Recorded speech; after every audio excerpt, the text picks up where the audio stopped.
Good morning, everyone. Welcome. Let us listen to the sound of our peace bowl.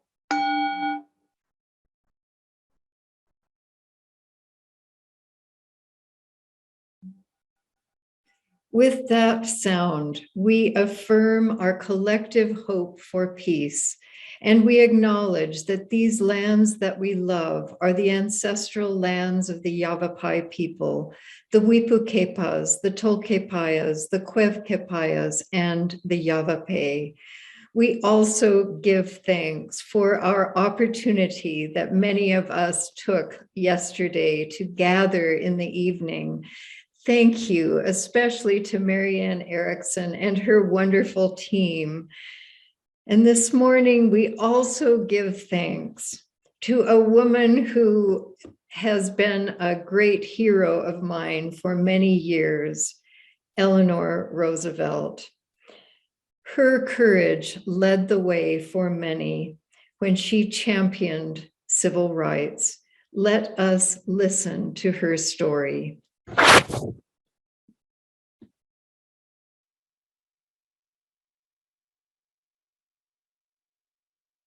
First Lady Eleanor Roosevelt, wife of Franklin Delano Roosevelt, the 32nd President of the United States, was a leader in her own right, one of the most famous women in American history, and involved in numerous humanitarian causes throughout her life. Anna Eleanor Roosevelt was born October 11, 1884 in New York City. Her father, Elliott Roosevelt, was the younger brother of Teddy Roosevelt, and her mother, Anna Hall, was from a wealthy New York family. Roosevelt's father was an alcoholic, and her parents' marriage was troubled. Eleanor, an awkward, serious child, was educated by private tutors until age 15, when she was sent to a school for girls in England. She excelled there. The school strongly promoted social responsibility and independence for young women. At age 18, when she returned to New York, she made her social debut at the Waldorf Astoria Hotel. She then became actively involved with social reform work. On March 17, 1905, 20-year-old Eleanor married Franklin Roosevelt, a 22-year-old Harvard University student and her fifth cousin once removed. The two had met as children and became reacquainted after Eleanor returned from school in England. They had 6 children. In 1910, Franklin Roosevelt began his political career when he was elected to the New York State Senate. 3 years later, he was appointed Assistant Secretary of the U.S. Navy. In addition to raising her family during these years, Eleanor Roosevelt volunteered with the American Red Cross and in Navy hospitals during World War I. In 1921, Franklin was diagnosed with polio, which left him paralyzed from the waist down. Eleanor encouraged her husband's return to politics, and in 1928 he was elected governor of New York. 6 years later, the Roosevelts moved into the White House. Eleanor was initially reluctant to step into the role of First Lady, fearful about losing her hard-won autonomy and knowing she would have to give up her teaching job and other activities she cared about. However, after Franklin was sworn in as president, Eleanor began to transform the conventional role of First Lady from social hostess to more of a visible, active participant in her husband's administration. The Roosevelts entered the White House in the midst of the Great Depression, and the President and Congress soon implemented a series of economic recovery initiatives known as the New Deal. Eleanor traveled across the United States, acting as her husband's eyes and ears, and reporting back to him after she visited government institutions and programs and numerous other facilities. She was an early champion for civil rights for African Americans, as well as an advocate for American workers, the poor, young people, and women during the Great Depression. Eleanor encouraged her husband to appoint more women to federal positions, and she held hundreds of press conferences for female reporters only, at a time when women were typically barred from White House press conferences. Additionally, Roosevelt wrote a syndicated newspaper column called My Day. She used the column to share information about her activities and communicate her positions on a wide range of social and political issues. During World War II, she promoted issues that were important to American troops, worked to boost the soldiers' morale, encouraged volunteerism, and championed women employed in the defense industry. Early on in their marriage, Eleanor discovered her husband was having an affair with her social secretary, Lucy Mercer. Eleanor offered Franklin a divorce. However, he chose to stay in the marriage. Although Franklin agreed never to see Mercer again, the two resumed contact, and she was with the president in Warm Springs, Georgia, when he died from a cerebral hemorrhage on April 12, 1945, at the age of 63. Eleanor remained involved in Democratic Party activities during her post-White House years. In 1948, she delivered her most famous speech, The Struggle for Human Rights, which urged UN members to vote to pass the Universal Declaration of Human Rights, a now defining document on the global stage. Her continued support of the civil rights movement and an anti-lynching bill earned her the ire of the Ku Klux Klan, who put a $25,000 bounty on her head in the 1960s. Eleanor famously resigned from the Daughters of the American Revolution when it barred African-American singer Marian Anderson from performing at its Constitution Hall in Washington. Eleanor was instrumental in arranging for Anderson to perform on the steps of the Lincoln Memorial instead.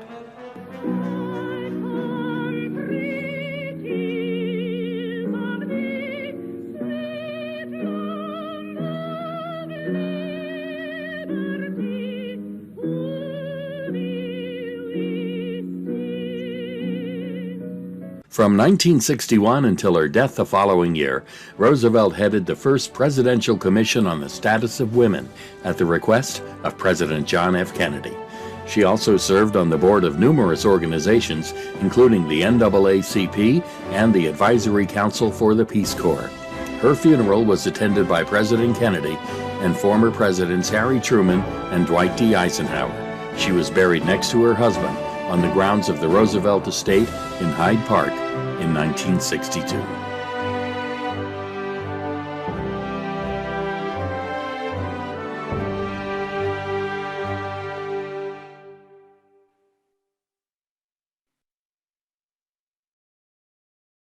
Good morning and welcome to Granite Peak Unitarian Universalist Congregation in Prescott, Arizona. I'm Tracy Augustine, your worship associate for today.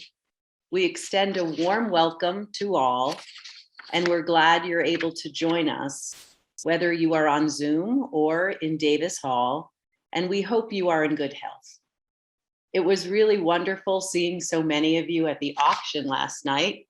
What a fun evening. Thank you again to all those who helped to make it such a successful event. We want to continue to stay connected, so please join us for those breakout rooms after the service. If you're joining for the first time, please check us out on the website for more information.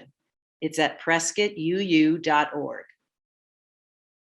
This is the mission statement for our congregation. We are a compassionate, spiritual community, and we celebrate diversity, nurtures the personal and spiritual growth of all ages, shares our gifts, promotes justice for all, and serves the world we live in. Although we are physically apart, we are still in community, and we continue with some of our meetings and activities via the internet. So please continue to check the weekly peak, our website, the order of service, and Reverend Patty's videos for announcements.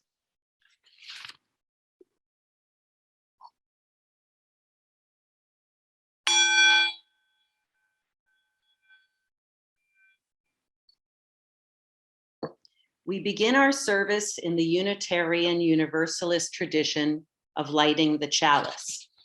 Today's chalice reading is an excerpt from Eleanor Roosevelt's speech at the presentation of In Your Hands, a guide for community action for the 10th anniversary of the Universal Declaration of Human Rights on March 27, 1958.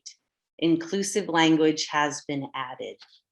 Where, after all, do universal human rights begin? In small places, close to home, so close and so small that they cannot be seen on any maps in the world.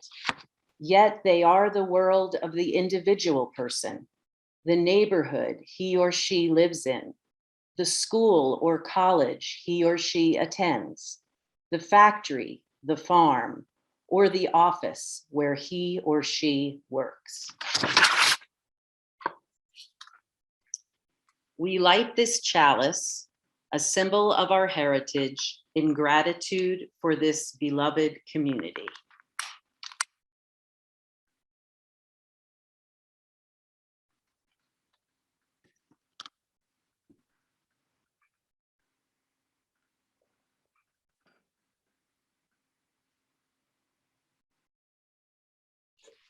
Thank you, Tracy. Thank you.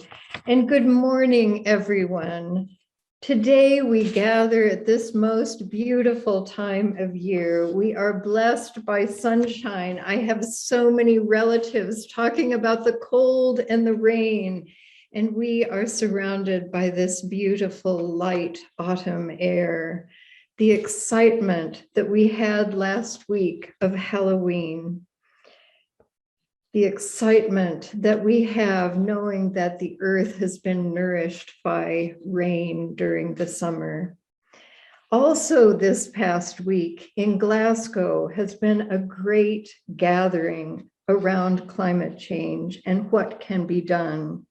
Vanessa Nakate, a 24-year-old Ugandan activist, in her address to a crowd of protesters in Glasgow, drew a picture of a fairer future, a vision, arguing that the world can emerge from the climate crisis. Let us hear her words. We are in a crisis, she said. We are in a disaster that is happening every day. But she also offered words of hope, suggesting that change could happen if activists, if Granite Peak Unitarian Universalist congregation would continue to hold the leaders of this world accountable for harming the climate. The farms, she says, can blossom again. The animals can rejoice because there is water to drink. There is a loud singing in once parched lands. The pain and suffering are gone. We won't have to fight for limited resources because there will be enough for everyone, she says. She ended her words with, no action is too small to make a difference. No action is too small to make a difference. And now we sing, let us gather the spirit around her words of hope.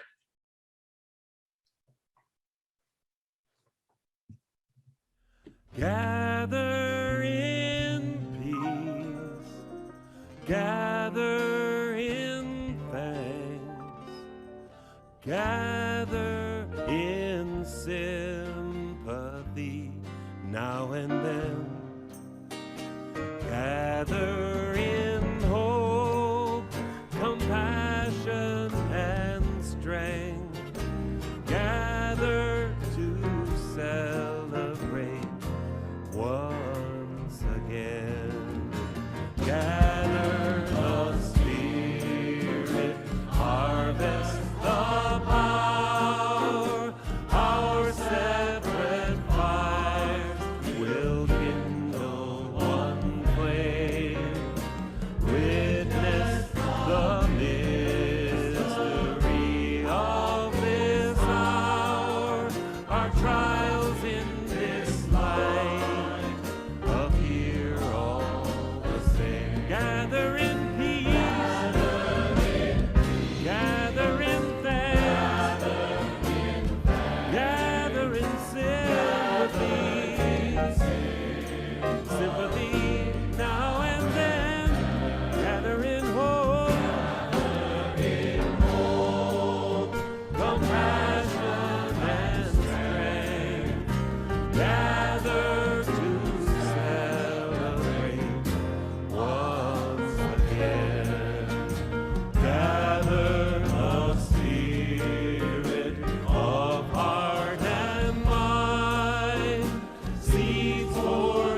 Thank you, Jim Scott, for that song. And now let us say our covenant together.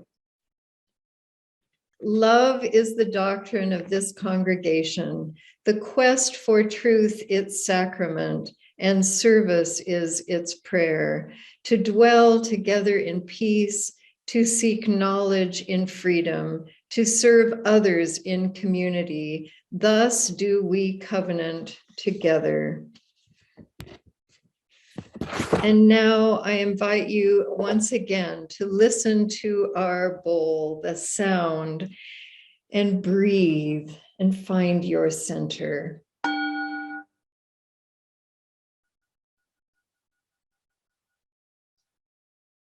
Let us all breathe together and feel our connection under us, whether that is the earth or the chair where you are sitting.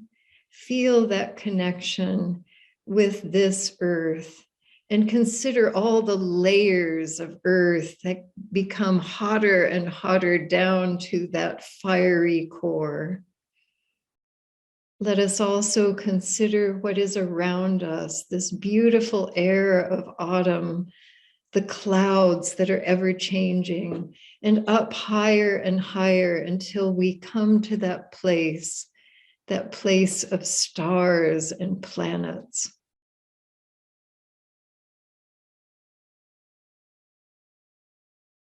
We are blessed to consider this earth and this universe together. Each of us comes to this time together with joys and with sorrows. We come with the beauty of this day, and we also hold our loved ones, and we hold this earth.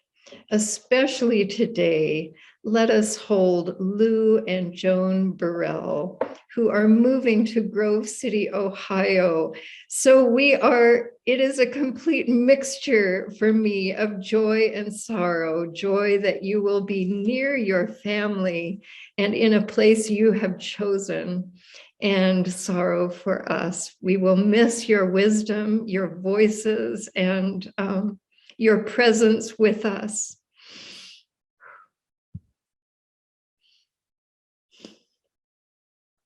We also hold at this time the many who are experiencing difficulties, and the names that I mention, I invite you to feel that call to send a card or to pick up your telephone or to go for a visit when it is safe. We hold Judy Davis, who has stopped her antibiotics, but is still feeling the effects of the infection that she had. Let us hold Ed Rosage in joy that his family is back with him, and that he is working to overcome the challenges that are now in his life. Let us hold Eunice Lovejoy, surrounded by the love of her sons, and Janer Eldridge, Dan and Sandy Reardon, Karen Anderson, who will again be going through another procedure, Peter Eldridge, Bob and Marilyn Coulter, Ainsley O'Donnell, Karen and Merle Hagberg, Pocahontas and Jean Gertler, who are far from us, but still within our arms, the reach of our arms. We also especially hold Jack Stanton, who is looking towards a procedure on his heart. We also extend our community to that greater community, to all of those youth who have been gathering in Glasgow and wanting to hold world leaders accountable, who are saying in their amazing voices to do what the leaders are saying that they will do. And let us hold this earth, the beauty of this day. I invite each of you to think in your mind of a place on this earth that is a place that brings you joy. And sitting in that place, we will enjoy together 2 minutes of silence, after which I will offer a meditation prayer.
Spirit of life, the wind that moves through the tops of trees, we are here.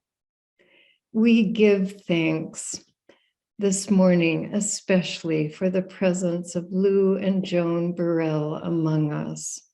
We ask for the blessings of joy and peace and good health to move with them as they move across this country. May they find what they are seeking. May they know that they are loved. We also hold all those in our community who have been named and whose names are in our hearts. We ask for blessings of feeling loved, and also that blessing of reaching out when there is a need so that we can find ways of answering that need.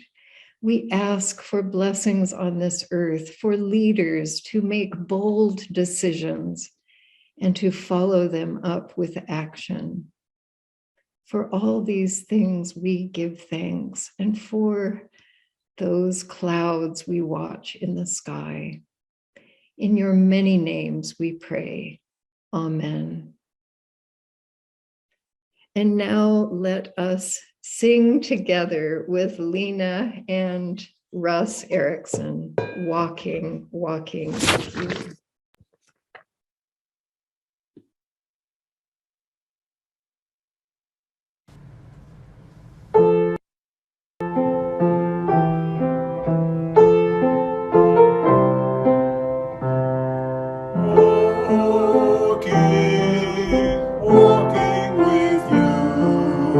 Walking with you is my prayer.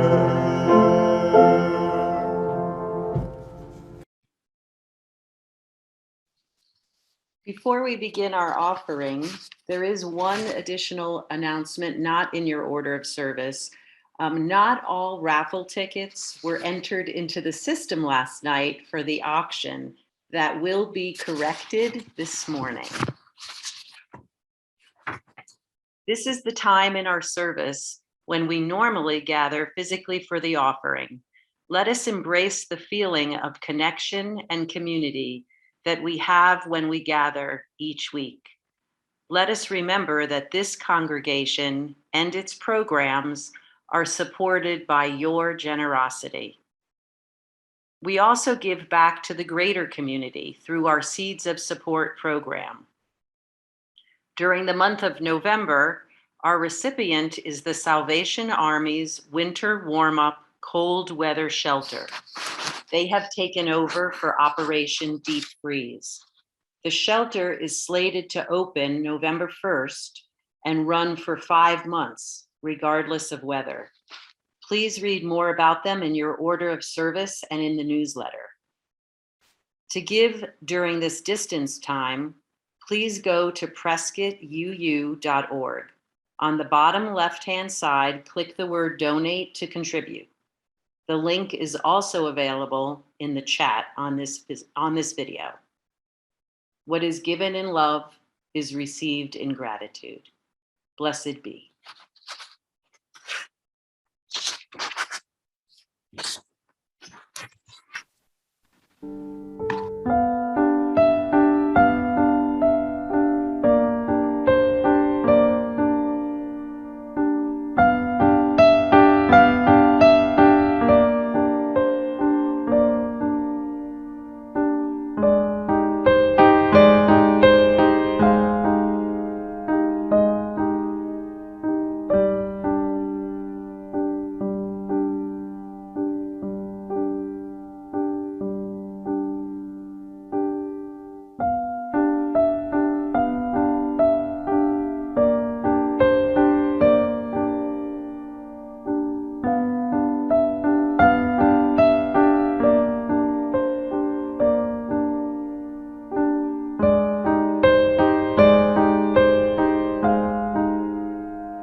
In 1958, when Eleanor Roosevelt was 74, she was asked to teach a workshop that would aid the civil rights movement at the Highlander School in rural Tennessee. The KKK put a $25,000 bounty on her head. There was a lot you could buy for $25,000 in 1958. The FBI said to Mrs. Roosevelt that she was on her own. We can't protect you. She said, I have a commitment. A 71-year-old woman picked her up at the Nashville airport, and together they drove through the forests and hills, a loaded pistol between them. This is Eleanor's midnight ride.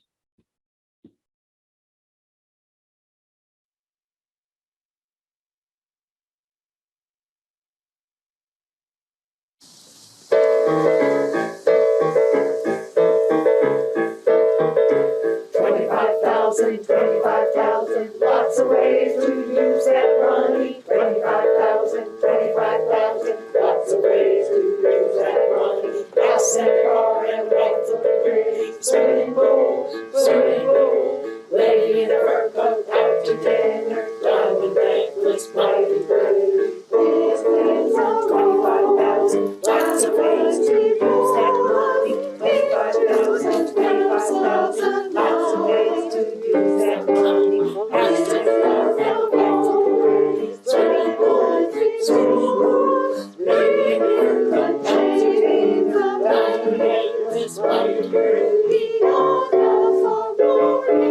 Crosses burning on the hills of bounty of fortune. $25,000. We have our commitment to keep on waiting down the road. The danger won't stop us from traveling down this road.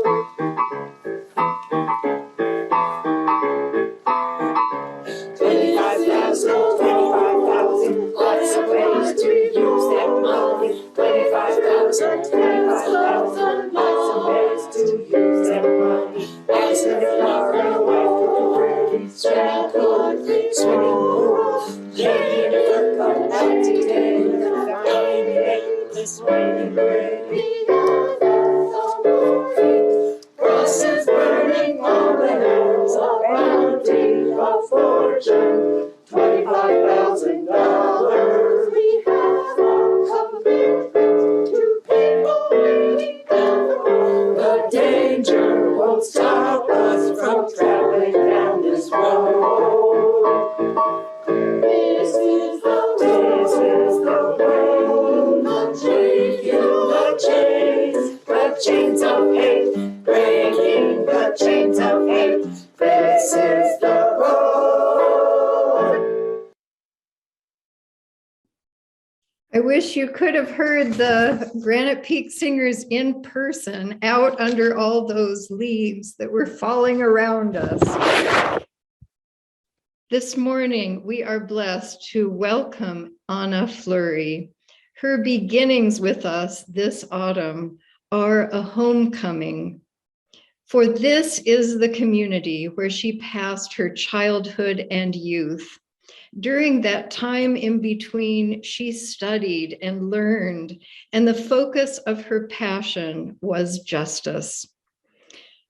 I am delighted for her to become a part of Granite Peak leadership, for she has much energy and wisdom for this moment. Let us welcome Anna Flurry. Thank you so much, Patty. I'm so excited and grateful to be here in community with you all today.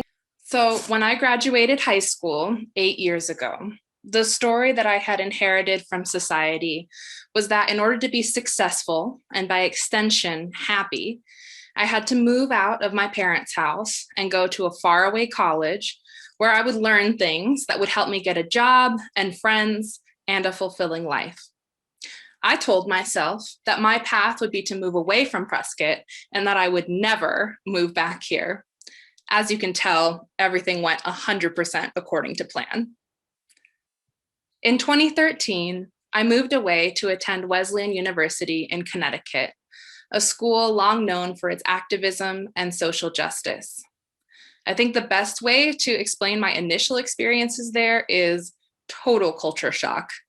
I met a lot of people passionate about social justice, and I encountered many spaces dedicated to making the world a better place. I also met people who seemed more interested in making sure they were saying the right buzzwords than they were in creating tangible change. And most people I met weren't as kind to each other as the people I grew up with in Prescott. People hardly made eye contact when passing each other on the street, and the humor of choice was a biting sarcasm of self-deprecating irony that I had trouble relating to. A part of me blossomed at Wesleyan, and I will be forever grateful to the people I met and the lessons I learned there that opened my world and taught me to understand things very differently. But a part of me also shriveled in the face of a pervasive culture of militant moral judgment that left little space for growth or making mistakes. The story I internalized was a binary one, where there was a dogmatic right and wrong to everything. And I experienced a lot of shame about not attending more meetings and protests. I remember feeling primarily anxious about social justice and wondering whether there might be a better way to enact social change. Humans are storytellers. Stories are how we learn to understand this world and our place in it. They are how we entertain one another and how we learn our purpose. Stories are how we understand where we came from, and they're how we imagine where we are going. I believe that stories are one of the most powerful forces in the human world. Just look at how the story of a young wizard captured the imagination of millions of people around the world for decades, Harry Potter. Or this story about transformation and delicious food that has remained a staple of children's literature for over half a century, The Very Hungry Caterpillar. And of course, let's not forget this bestseller, the Holy Bible. These stories are all examples that have had tangible and lasting influence on our imaginations and understandings of the world. But there are also stories that have had profound impacts on history that never made the bestseller list. There is the story our country invented to justify slavery and racial injustice, that there is a biological and measurable difference between people of different races. A story that obfuscates the reality that the concept of race itself was invented by elites in order to divide and oppress people in the country and around the world. Or the story of the Enlightenment era belief that intellect and logic should always take precedence over emotion and lived experience. A story that historically most benefits white wealthy men, and which has been weaponized time and time again to brush aside hysterical women whose demands for equal rights were over emotional, or to ignore the lived experiences of people living in poverty in favor of capitalist economic models that allegedly make more sense, or as a way to infantilize people with disabilities, Indigenous people, and other oppressed people. But we also see examples of moments throughout history where new or remembered generational stories have surfaced and shifted the course of history. In the 1800s and early 1900s, fueled by the powerful story that we are stronger together, workers across the country organized unions and fought a long and bloody war to demand fair wages and safe working conditions. In the 60s and 70s, the story that all people deserve equal and protected rights spread like wildfire, fueling the civil rights movement of Black people and people of color, women, people with disabilities, and queer people. In 2020, Black Lives Matter organizers shared a new story about the power, love, and care we might build as a people if the funds going towards police and militia were instead poured into community projects like education, healthcare, food security, and mutual aid. Eleanor Roosevelt told herself a story. She could have told herself that speaking at the civil rights event was not worth the risk, that it would be better to remain in her comfortable home and leave the activism and death threats for others to deal with. But instead, she chose to act on her beliefs. The story she chose to believe was that she had made a commitment to show up for communities of color and that she would not allow fear to lead her. And so, led by this story, she took the road to Nashville. In early 2019, a few months after I had moved to the Bay Area, I visited a bookstore with a friend, and the purple and teal title of a book caught my eye. The book was called Pleasure Activism by Adrienne Maree Brown. The story about activism that Adrienne Maree Brown shared simultaneously felt like a radically new path and like coming home. At the heart of the collection of stories, poems, and art gathered in that book is the idea that activism should feel good. Of pleasure activism, she says, pleasure is the point. Feeling good is not frivolous. It is freedom.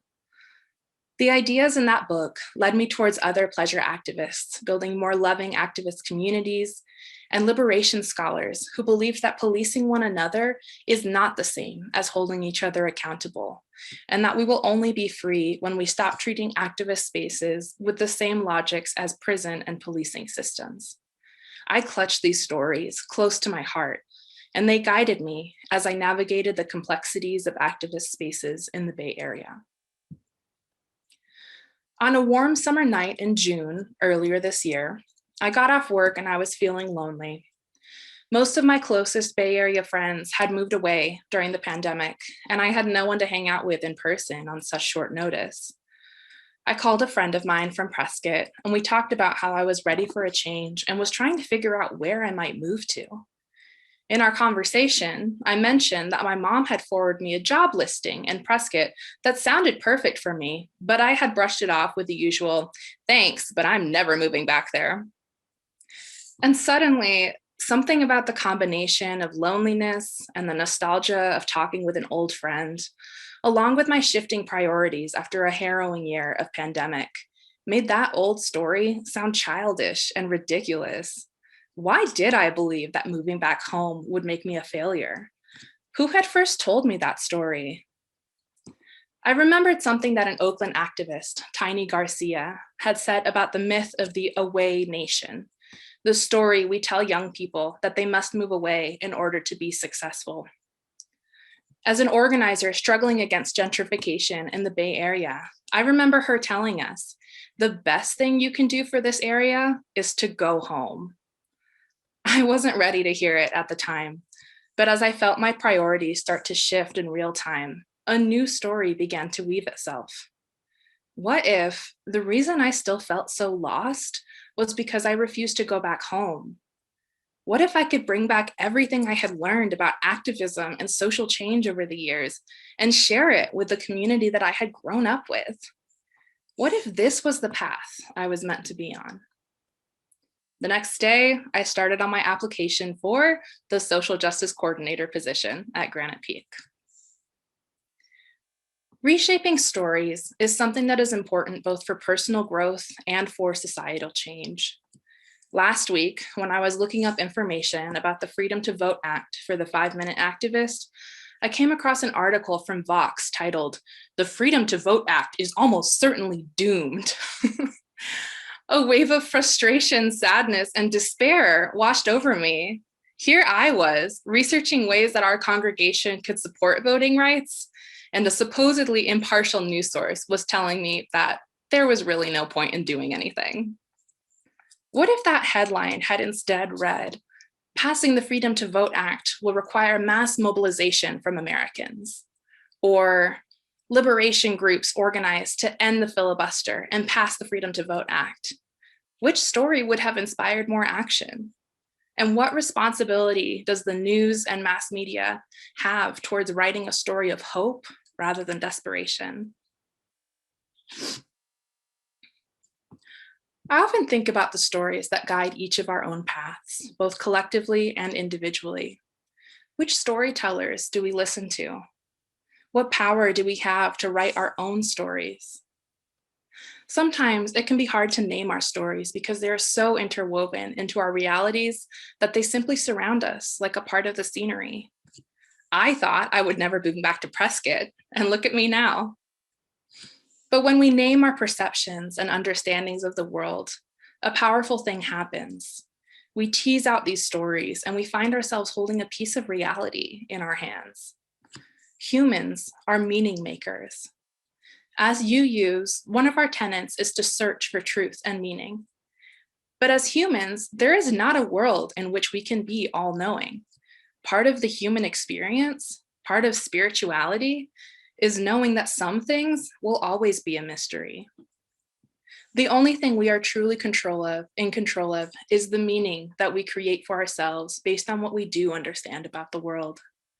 So when we hold these stories in our hands, it is a tender, vulnerable thing, because so often what we understand as truth is a story that someone told us. And there are some truths, some stories that are not absolute.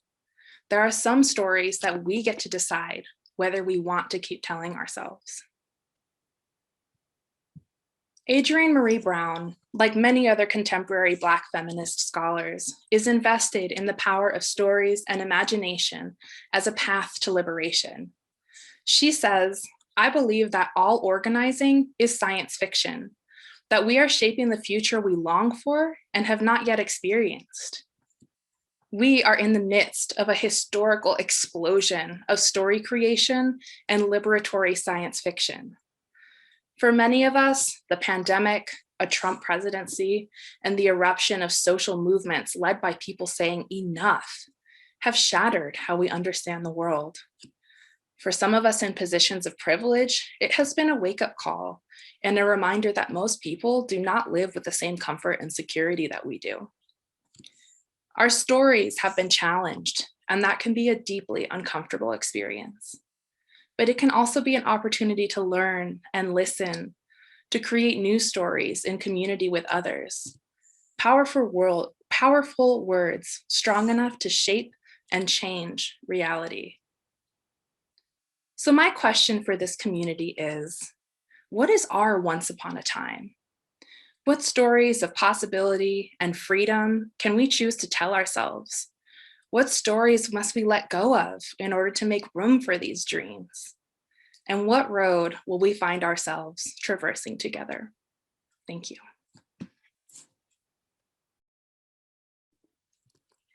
I'll leave you with these words from Adrienne Maree Brown in her book, Emergent Strategy, Shaping Change, Changing Worlds. Science fiction, particularly visionary fiction, is where I go when I need the medicine of possibility applied to the trauma of human behavior. Science fiction is simply a way to practice the future together. I suspect that is what many of you are up to, practicing futures together, practicing justice together, living into new stories. It is our right and responsibility to create a new world.